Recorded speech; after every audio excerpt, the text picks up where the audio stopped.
बोली राम से सुपनखा चलाई के जंगल में आई के ना।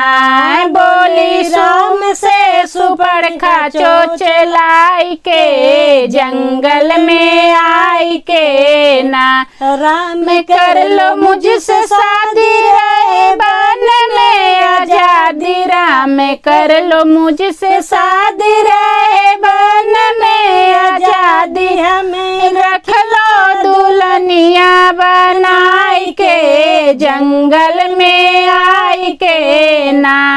हमें रख लो दुल्हनिया बनाई के जंगल में आई के ना। बोली राम से सुपनखा चलाई के जंगल में आई के ना।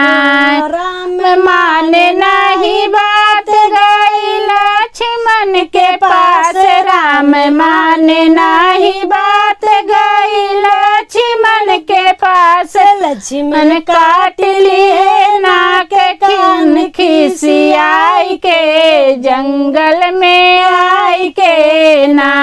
लक्ष्मण काट लिए नाक कान खिसियाई के जंगल में आई के ना।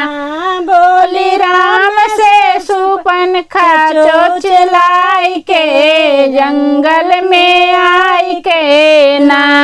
कटी नाक और कान छूटा सारा अभिमान कटना के। और कान छूटा सारा अभिमान गई लंका में नकिया कटाई के जंगल में आई के ना। गई लंका में नकिया कटाई के जंगल में आई के ना।